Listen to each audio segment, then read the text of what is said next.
Olá, sejam todos muito bem-vindos a mais uma videoaula, no caso do módulo 6, que é um dos módulos mais importantes da Ambima também, da nossa CPA 10. Como esse módulo ele é um módulo extremamente importante, a gente vai fazer o mesmo esquema do módulo 5, da videoaula do módulo 5, o qual só estou fazendo a introdução agora e a gente vai acompanhar os slides da nossa apostila, que é para facilitar a compreensão e estudo de vocês, tá bom? Não deixem de se inscrever no nosso canal, isso tem ajudado bastante o crescimento e a disseminação dele. É só você clicar e também não se esqueça de curtir, deixar seu feedback, sua sugestão de melhoria, sua reclamação, seu elogio, informação, compartilhar com a gente como que tem sido a CPA 10 aí que você está tirando. E também, o mais importante, a gente tem uma apostila à disposição para ajudar vocês, é só você clicar no link aqui embaixo que ela vai estar à disposição. Uma coisa muito importante, que é muito legal a gente ressaltar, tá? A gente sabe que tem muita coisa, tem muito material de estudo, cursos, materiais extensos. O canal Ambima ele foi criado justamente para ajudar você a passar na CPA 10, para clarear um pouco as suas dúvidas e para a gente ter um estudo, uma maneira de abordagem um pouco mais objetiva, sem perder a qualidade, obviamente, mas a nossa intenção realmente é ajudar. Né? Vocês têm muita carga de informação, é importante isso, mas às vezes surge alguma dúvida que você está com tanta informação que você não consegue achar resposta e talvez o nosso material você consiga consultar de uma forma mais clara, mais objetiva, mais enxugada aí para auxiliar. Afinal, o que a CPA 10 quer é que você saiba dos conceitos da Ambima, quer que você entenda os conceitos e que você seja aprovado na prova. Nada mais que isso, essa é a grande realidade. Então, muito boa sorte para vocês, bons estudos, boa aula e não deixa de acompanhar a gente, tá bom? Tudo de bom para vocês, boa sorte. Sejam todos muito bem-vindos ao módulo 6, Instrumentos de Renda Variável, Renda Fixa e Derivativos. Esse módulo ele corresponde de 15% a 25% da prova, são no mínimo 8 e no máximo 12 questões. Esse capítulo ele também é bastante importante. O módulo 5 é o módulo mais importante da prova, é muito importante vocês saberem isso e eu tenho certeza que para estarem aqui no módulo 6 vocês já sabem que o 5 realmente é muito importante. O módulo 6 ele também é um capítulo importante, não pela questão do peso dele em si, não pela questão da quantidade de perguntas, mas pela questão do conteúdo em si. A gente percebe que muitas pessoas não estão familiarizadas, por exemplo, com o mercado de ações, com questões de ações. E a Ambima ela explora bastante isso, principalmente no módulo 6. Então, vem comigo que a gente vai agora estudar o módulo 6. São 8 slides, o que acaba sendo pouco em relação ao conteúdo apresentado, mas eu busquei resumir todo o conteúdo de forma bastante objetiva para auxiliar vocês na prova, tá bom? Então vamos lá, módulo 6, instrumentos de renda variável, renda fixa e derivativos. No mínimo 8 e no máximo 12 questões, de 15% a 25% da prova. Ações. Aqui a gente já começa o módulo 6 falando sobre renda variável, no caso, ações. O que são ações? Representa a menor fração do capital social de uma empresa, onde quem adquire essas frações é chamado de acionista. Ai, Ricardo, o que é a fração do capital social? O que é um capital social? Não sei, não interessa. Vamos nos atentar aqui à questão da resposta, tá bom? Então, ações. Representa a menor fração do capital social de uma empresa. Toda empresa tem um capital social. Ações representam uma fatiazinha dela. E quem adquire ações é chamado de acionista. Por exemplo, quem assiste Jornal Nacional, escuta Valor Econômico, quem não sabe porra nenhuma, não tem problema. A gente sempre ouve falar, a bolsa fechou hoje em tanto, as ações despencaram. Um exemplo recente, por exemplo, a situação que aconteceu com o Facebook, do CEO deles, o Mark lá, alguma coisa que eu esqueci o nome agora. As ações, depois dessa questão de quebra de sigilo, as ações do Facebook caíram, o que deixa os acionistas extremamente insatisfeitos. Por quê? Porque os acionistas, eles adquiriram uma fração, um pedacinho do capital social daquela empresa em questão, tá bom? Então ações é isso, simples o conceito, moving on, vamos para a próxima parte. Mercado primário de ações, ou IPO, Initial Public Offering, oferta pública inicial. são títulos resultantes de novas emissões. No mercado primário, são ações que estão começando agora no mercado de ações. São títulos resultantes de novas emissões. Mercado secundário. Os compradores do mercado secundário, compradores de ações, aqui a gente está falando de ações, tá bom? Eles buscam lucratividade e liquidez. Lembra, liquidez a gente já viu nos módulos anteriores qual é o conceito. No mercado secundário, são negociados ativos, títulos e valores mobiliários. Lembra, nos módulos anteriores, a gente falou sobre o que são valores mobiliários, ativos e títulos, tudo bem? Lembrem-se, valores mobiliários são valores que apresentam mobilidade. Mobilidade nada mais é do que facilidade de negociação. Então, o mercado primário de ações são as novas ações. Eu costumo brincar em dizer que são ações que são recém-nascidas. São títulos resultantes de novas emissões. O mercado secundário, os compradores buscam lucratividade e liquidez. Já são ações que são negociadas no mercado secundário. O próprio nome fala por si só. Agentes underwriter. Nada mais é do que bancos de investimento, bancos múltiplos com carteira de investimento, sociedade distribuidora de títulos e valores mobiliários e sociedade corretora de títulos e valores mobiliários. Lembra no módulo 1 que a gente falou sobre isso? Então, Ricardo, sociedade corretora é um agente underwriter? Exatamente. A gente falou sobre o conceito da sociedade corretora e distribuidora, lembra? Logo no começo, o que é um banco de investimento e o que são bancos múltiplos. Esse conceito, ele está ligado no conceito de agentes underwriter do módulo 6. Sociedade aberta versus sociedade fechada. Sociedade aberta opera nas bolsas e CVM. Lembra CVM? Comissão de Valores Mobiliários. Pulverização é a palavra-chave para definir a questão da sociedade aberta. Pulverização, divisão do capital social entre muitos sócios. Pulverização vem justamente daquele termo científico do que a abelha faz. Ela pulveriza o pólen, ela pega o pólen e vai pulverizando em diversas flores. Pulverização aqui no caso da CPA 10 da Ambima, a gente está falando de ações, tá? E no caso, quando vocês verem na Ambima a pergunta de pulverização, referente ao módulo 6, estamos falando de sociedade aberta. É a divisão do capital social da empresa entre muitos sócios. Sociedade fechada, exatamente o oposto, são poucos acionistas. Opera em mercado de balcão. O que é operar em um mercado de balcão? Nada mais é do que você operar em um mercado que não tem garantia alguma. Então, essa é a palavra-chave, tá? Mercado de balcão, mercado sem garantia, é exatamente o conceito de sociedade fechada, ou poucos acionistas. Mas pela CPA 10, a probabilidade de cair a questão falando qual é o tipo de sociedade que opera em mercado de balcão? Sociedade fechada. Oferta pública inicial de ações, IPO, olha lá. A gente falou logo no começo. É o tipo de oferta em que ações de uma empresa são ofertadas e vendidas ao público pela primeira vez. É a partir desta oferta que a empresa se torna uma sociedade aberta e passa a ter suas ações negociadas na Bolsa de Valores.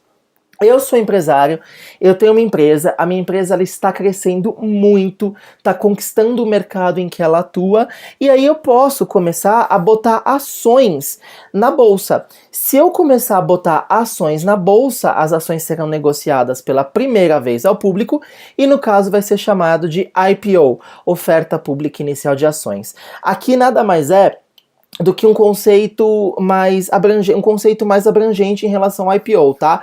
Um conceito mais resumido, que nem a gente falou logo no começo, são títulos resultantes de novas emissões. Então, tá até sublinhado, novas emissões. Falou em novas emissões, falou no mercado primário, em IPO. Tipo de ações, nós temos dois tipos de ações, tá bom? As ordinárias, vamos lembrar do compadre Washington, que é pra gente poder decorar. Eu sei que essa piada é uma bosta, eu sei disso, mas quando vocês ouvirem falar ordinária, quando vocês lerem na questão da Ambima a palavra ordinária, já vai entrar até com acento nesse sotaque e vocês vão saber que é um tipo de ação. O que as ações ordinárias são? São ações que garantem direito a voto na Assembleia, ok? Simples assim, gente, não vamos complicar. Existem dois tipos de ações ordinárias e preferenciais. O que as preferenciais, qual é a característica predominante de ações ordinárias. Garantia de direito a voto do acionista na Assembleia. Tudo bem? Ponto final. Preferenciais. O próprio termo preferencial já fala por si só. Preferencial, que existe preferência, no caso de ações, preferência no recebimento de dividendos. Desculpem. Os acionistas que compram ações preferenciais, eles recebem 10% a mais do que os acionistas que compram ações que são ordinárias, e se a companhia em questão, o qual o acionista está adquirindo ações, ficar mais de 3 anos sem distribuir dividendos, ele passa a ter direito a voto na Assembleia. Tudo bem? Recapitulando, ações ordinárias são ações que garantem direito a voto na Assembleia. Ponto, somente isso.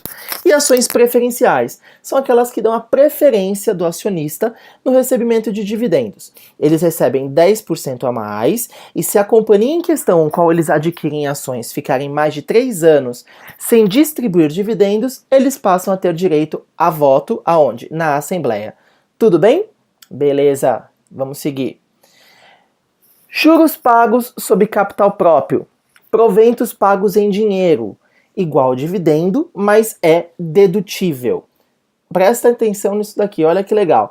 Dividendo, então, não é dedutível? Não, não é dedutível. Juros pagos sob capital próprio é dedutível. Então aqui você já pode matar uma pegadinha. Se uma pergunta da Ambima falar que juros pagos sob capital próprio não é dedutível, dedutível do quê? Do imposto de renda, você já vai ver que é uma pegadinha. Beleza? Lembrem-se, juros pagos sob capital próprio são dedutíveis. São proventos pagos em dinheiro. Ponto final. Por quê? Não sei, não interessa a gente saber. A CPA 10, a Ambima, quer saber se vocês sabem o conceito de juros pagos sob capital próprio. E é o que a gente está explicando para vocês. Bonificações. Distribuição de novas ações aos acionistas em função do aumento de capital. Muito cuidado aqui para vocês não caírem em pegadinha de IPO, tá bom? Bonificações são distribuição de novas ações aos acionistas em função de aumento de capital. Então quer dizer que ocorreu um aumento do capital da empresa daquelas ações em questão. Os acionistas que têm uma fração, que tem ações dessa empresa, eles passam a ter novas ações. É um bônus, é uma bonificação. Cuidado para não confundir o IPO, tá bom? Subscrição, direito dos acionistas de aquisição de ações para aumento de capital. Apenas isso. Subscrição, direito dos acionistas de adquirirem novas ações para aumentar o capital deles. Apenas isso. Já tenho ações do Facebook, já tenho ações do Itaú. Eu quero aumentar o meu capital. Eu passo a ter direito, eu como acionista passo a ter direito de adquirir novas ações, tá bom? Day trade, day de inglês, trade, negociação em inglês. Nada mais é do que a combinação de operação de compra e venda de ações realizada por um investidor com o mesmo título no mesmo dia. Então, day trade, no dia. Nada mais é compra e venda de ações realizadas por um investidor com o mesmo título no mesmo dia, com o IR de 1%. Se day trade é no mesmo dia, o IR é 1%. Então pensa sempre no número 1. Falou em day trade, são operações de compra e venda realizadas no mesmo dia e o imposto de renda de 1%. 1, beleza? Clube de investimentos. É um condomínio com carteira composta com no mínimo 67% em ações. Muito atenção no módulo 6, assim como no 5 também, com a composição de carteira, tá bom? Então vamos lá, um clube de investimento nada mais é do que um condomínio com uma carteira de ações, composta com no mínimo 67% em ações. Falou em composição de carteira com no mínimo 67% em ações, está falando de clube de investimento. Debentures. Captação de recursos por sociedade aberta, com capital aberto, a gente falou no slide anterior o que é isso, para médio e longo prazo. Seu objetivo está na captação de recursos de médio e longo prazo. Percebam que debentures, a gente sempre está falando de médio e longo prazo, por sociedades anônimas, SA, não financeiras de capital aberto. A debenture não tem padronização. Percebam que aqui está em negrito, tá bom? Negrito é quando tem a palavra-chave. Então, debenture não tem padronização.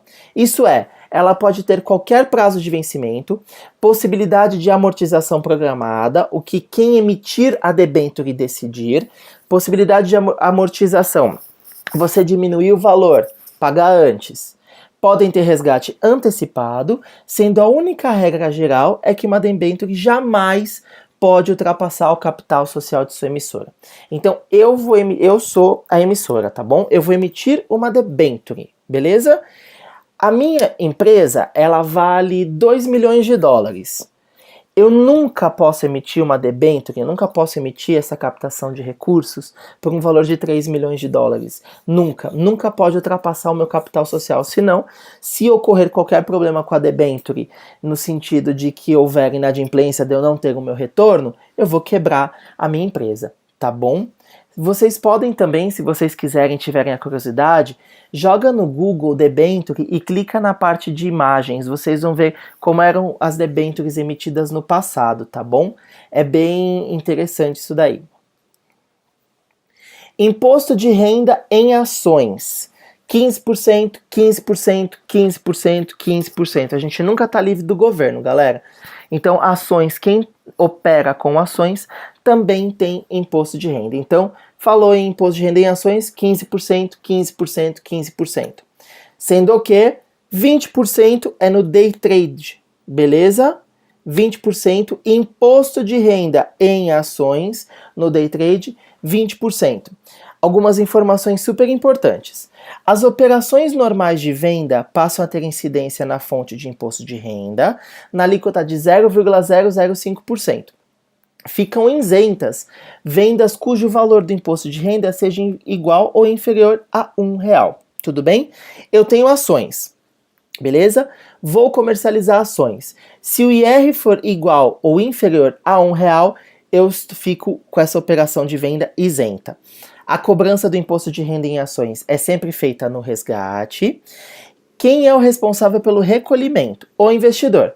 O investidor, ele paga o imposto de renda recolhido através de DARF até o último dia útil do mês subsequente ao da alienação de suas ações.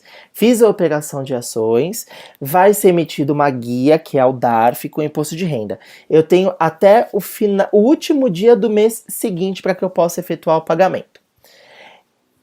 Ações têm isenção de imposto de renda? Tem sim. Isenções: venda de ações no mercado à vista de bolsa de valores com valor igual ou inferior a R$20 mil.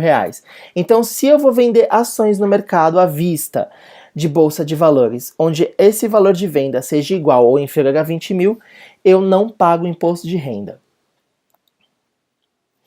Dividendos: distribuição de parte dos lucros para seus acionistas. Muito comum a gente confundir na Ambima dividendos com bonificações, tá? É muito importante a gente saber a diferença aí. Dividendos, distribuição de parte de lucros para seus acionistas. Grupamento, implit. Falou em implit, falou em implit, falou em grupamento. Nós estamos falando de reduzir a quantidade de ações, aumentando o valor de cada ação. Então eu tenho lá 300 ações do valor de R$10. Eu quero diminuir essas ações para 50.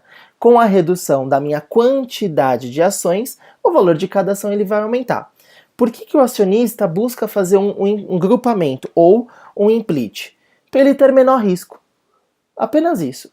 Quando o investidor está percebendo que as ações podem apresentar um risco acima do esperado, ou quando ele quer fazer isso para minimizar o risco, ele pode fazer uma operação chamada de implit ou grupamento, que é reduzir a quantidade de ações aumentando o valor de cada ação. Ele quer se munir, ele quer se blindar em relação a isso. Ele quer ter munição, vamos dizer assim. Da mesma forma que a gente tem o grupamento, a gente tem o desdobramento, mais conhecido como split. Split aumenta a quantidade de ações, reduzindo o valor de cada ação. Objetivo disso, maior liquidez. Split você pode pensar numa banana split, que é aquele sorvete que vem a banana. Você não põe a banana inteira, você divide ela em dois, certo? Eu acho que é baseado nesse nome aí que vem o split. Nossa, essa piada foi horrível, né, gente? Desculpa. Retomando. Desdobramento. Split aumenta a quantidade de ações, reduzindo o valor de cada ação. O objetivo disso é ter maior liquidez. Investimentos em ações não possuem risco de crédito. Quais são os riscos inerentes em relação a ações? Apenas o risco de mercado e de liquidez. Se na hora que vocês forem realizar a prova, vocês verem aí no caso que possui que a pergunta fala que ações têm risco de crédito, podem ter certeza que a alternativa é falsa, porque ações apenas têm risco de mercado e de liquidez. Risco de crédito, que é o risco de inadimplência, não é um risco inerente em relação a ações, tá bom? Despesas incorridas no mercado de ações. Então, aquele acionista que quer operar no mercado de ações, ele não vai ter só o imposto de renda para pagar. O cara vai ter despesas também, como tudo na vida que a gente tem. Então, quais são os tipos de despesas para quem opera no mercado de ações?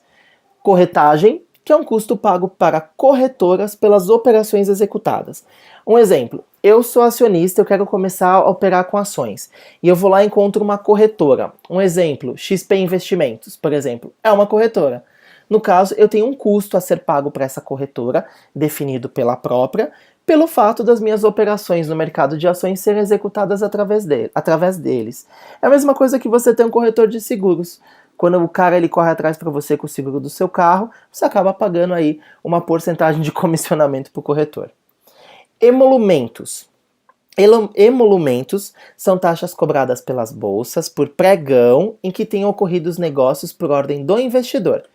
Então, no caso, o acionista, o investidor, ele pediu para as ações dele serem negociadas em pregão. Lembra Ibovespa, o tiozinho com o telefone ou o celular, aquele startup gigantesco gritando compra, vende? Isso é pregão. Pode ser pregão na Bovespa ou pode ser pregão eletrônico. Ele vai ter um custo de emolumento, tá bom? Quando o investidor dá a ordem dessa negociação. Qual é a média da taxa de emolumentos? É uma taxa de 0,035% do valor financiado da operação. Custódia, uma espécie de tarifa de manutenção de conta, cobrada por algumas corretoras. Então, no caso, algumas corretoras, além de cobrarem a taxa de corretagem, elas também podem cobrar a custódia, tá? Isso não tem um critério definido, não tem um valor definido, isso fica, na verdade, a critério das corretoras em questão. Beleza? Acabamos, por enquanto, aí a questão de ações. Vocês podem perceber que é decoreba isso, gente. É, tipo, muito decoreba mesmo. LCIs, vamos falar de LCI. LCI, letras de crédito imobiliários. Falou em LCI, falou em letra de crédito imobiliário. O que são as LCIs? São títulos emitidos por bancos comerciais e múltiplos com carteira de crédito imobiliário, registrada na CETIP, sendo lastreada por créditos imobiliários garantidos por hipoteca ou por alienação fiduciária. Possui isenção de imposto de renda para pessoa física. Muito importante também decorar a questão das isenções de imposto de renda, tá? Para pessoa física, para pessoa jurídica, que isso sempre cai.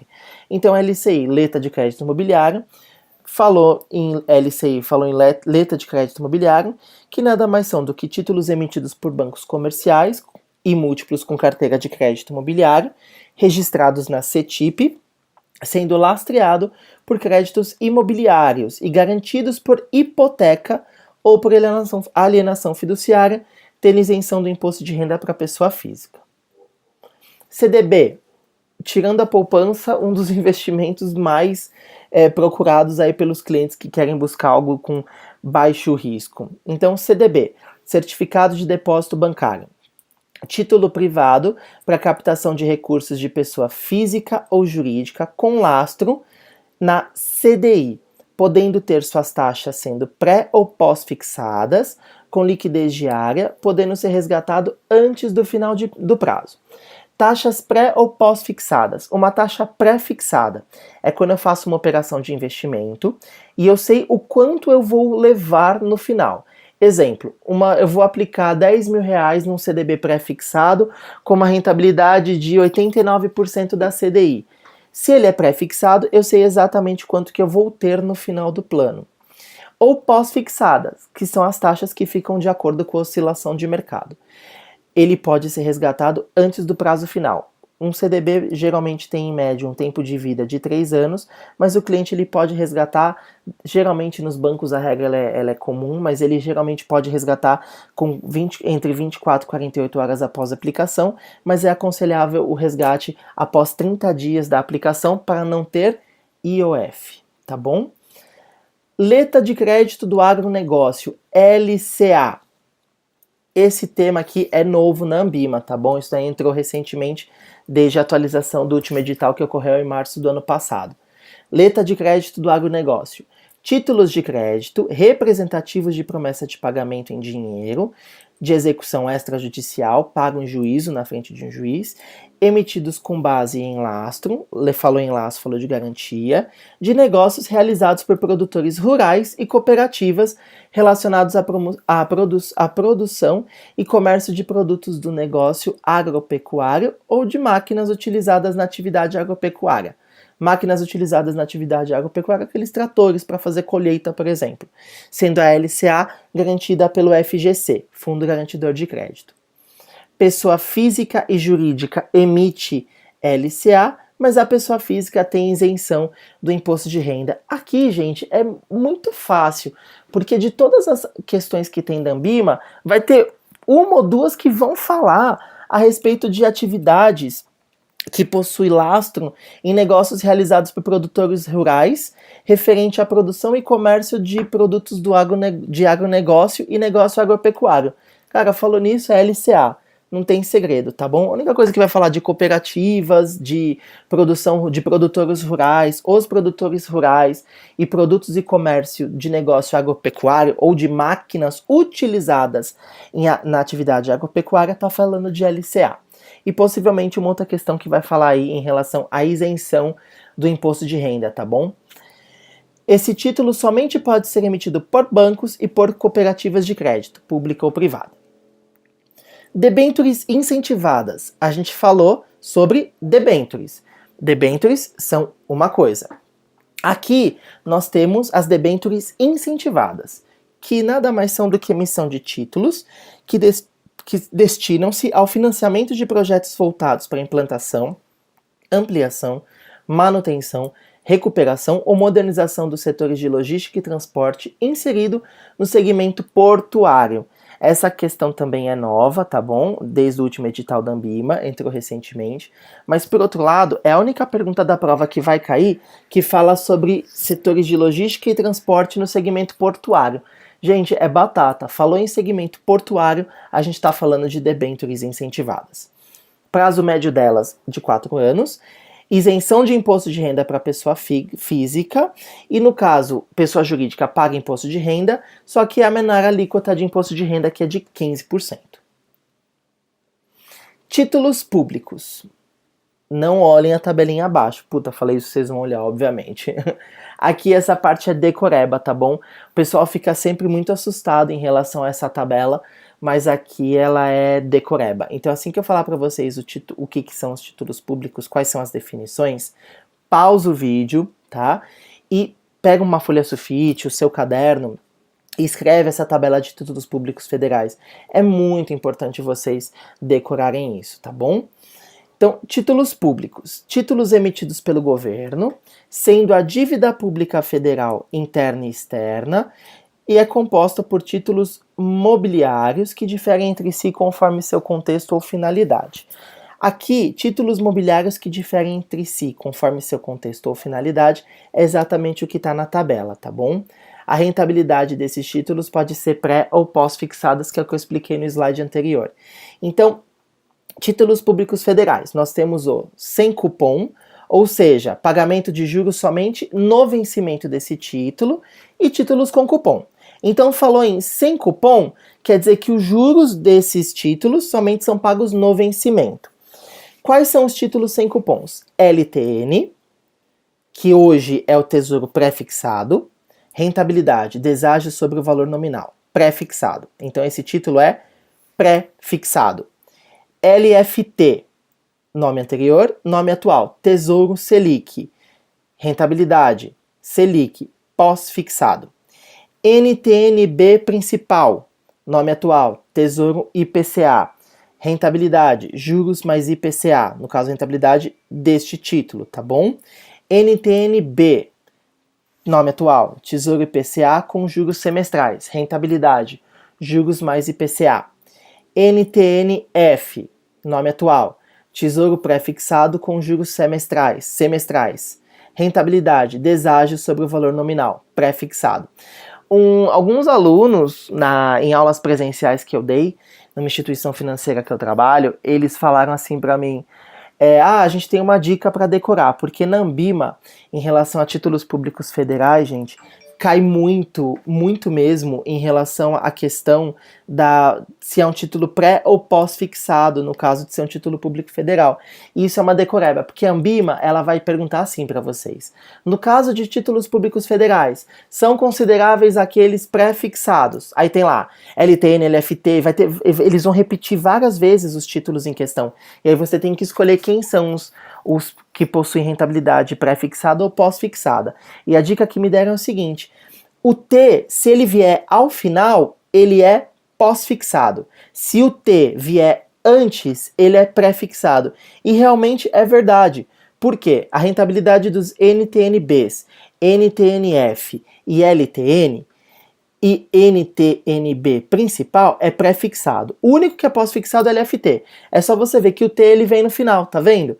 Então fica bem mais fácil aí para ajudar vocês na memorização. Aqui não tem muito segredo, gente. Aqui realmente é decoreba, mas o que eu posso talvez tentar tranquilizar um pouco vocês é o fato de que para a aba de títulos públicos federais é importante vocês saberem o nome, que a Ambima ela dá uma mesclada para confundir entre o nome anterior e o nome atual, mas ela pergunta muito sobre quem é pós e pré-fixado, tá bom?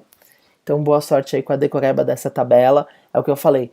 Pausem o vídeo, pega uma folha sulfite, quando você escreve você decora mais de uma vez, pega uma folha sulfite e faz essa tabelinha aí para você decorar, que realmente vai fazer toda a diferença para vocês, tá bom?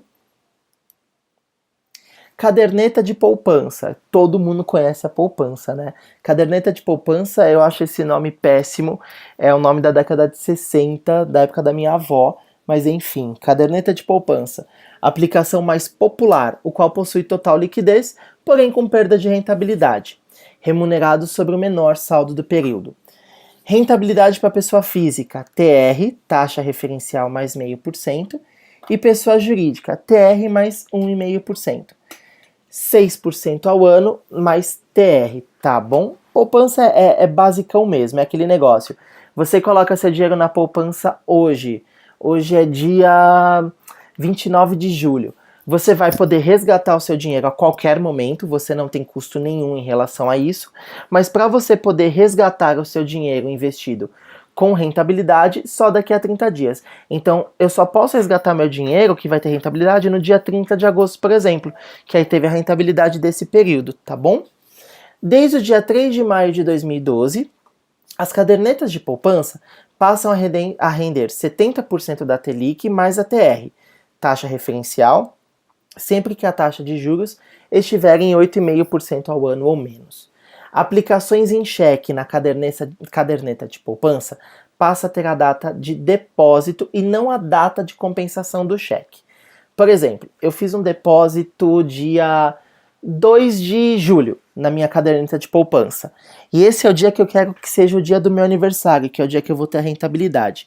Antigamente, a data de aniversário, quando ocorria depósito em cheque, somente era considerada quando ocorria a compensação do cheque. Então, por exemplo, depositei um cheque, minha conta no Itaú, depositei um cheque do Itaú, são 24 horas a compensação. Então ele só ia compensar no dia seguinte, e a partir do momento em que ocorrer a compensação, é que vai ser a data de aniversário, a data de rentabilidade da minha poupança. Só que agora mudou, agora a aplicação em cheque em caderneta de poupança é só a data do depósito que conta, e não mais a data de compensação. Operações compromissadas. É aquela que o vendedor assume um compromisso de recompra de títulos alienados em uma data futura pré-definida e com pagamento de remuneração pré-estabelecida. Pode ser tanto pré quanto pós-fixada e possui tributação regressiva do imposto de renda. Aqui é como se fosse um noivado, né? É aquela que o vendedor assume um compromisso de recompra de títulos alienados em uma data futura pré-definida. Para facilitar para vocês, operações compromissadas são muito semelhantes com o CDB. É como se fosse uma irmã gêmea, então o conceito é mais ou menos o semelhante aí, tá bom? Muito importante saber que pode ser pré ou pós-fixada e a tributação do imposto de renda é regressiva. Tributação de imposto de renda regressiva, quanto mais tempo eu deixar investido o meu recurso, menos imposto de renda eu vou pagar no ato do resgate. Fundo garantidor de crédito. Sempre cai essa questão, tá? Fundo garantidor de crédito é uma entidade privada, sem fins lucrativos, que administra o mecanismo de proteção aos correntistas, poupadores e investidores de todos os bancos, tá, galera? Que permite recuperar os depósitos ou créditos mantidos em instituições financeiras até determinado valor, 250 mil por CPF ou CNPJ, em caso de intervenção, de liquidação ou de falência da instituição financeira. O que são garantidos por ele? Tudo, para ficar mais fácil para vocês, tá bom? Tudo é garantido pelo FGC, menos previdência e ações. Tudo bem? É mais fácil a gente pensar desse jeito, a gente memorizar desse jeito, do que vocês decorarem toda essa lista de produtos e operações que são garantidas pelo FGC. O que é mais fácil para vocês decorarem? O que é garantido pelo FGC? Tudo menos previdência e ações. Beleza? Vai ficar muito mais fácil. Então, na questão, quando vocês verem, são garantidos pelo FGC, viu lá, qualquer outra coisa que não seja previdência e ações é garantido pelo FGC. Falou em previdência e falou em ações, não são garantidos pelo FGC. Aqui é um fundo garantidor, é um mecanismo de proteção dos correntistas caso o banco apresente uma intervenção ou falência. Um exemplo não tão recente foi o Banco Santos. O Banco Santos faliu e os correntistas eles tinham aí garantia, na época era outro valor, e hoje o valor é 250 mil. Pode cair uma pegadinha na Ambima, falando aí para vocês em relação que o valor é 120 mil ou 60 mil. Não é. O valor atual, o valor vigente, o valor real é sempre 250 mil reais por CPF ou CNPJ em caso de intervenção de liquidação ou de falência da instituição financeira. Acabou o módulo 6, acabou. Até que foi rápido, né, galera? Até que foi rapidinho aí pra vocês, mas acabou. É basicamente isso, tá bom? Muito boa sorte na prova de vocês, muito sucesso. Mandem aí um e-mail, mandem um comentário na nossa página no YouTube contando como foi a prova, como foram as questões. A intenção desse canal é realmente ajudar vocês. A gente sabe que o que não falta aí são apostilas, materiais de estudos, cursos extensos. Nosso canal é só para dar um suporte, só para amenizar um pouquinho aí a carga que vocês vão ter, sem perder a qualidade, obviamente, tá bom? Muito sucesso, uma boa sorte e uma boa noite para vocês.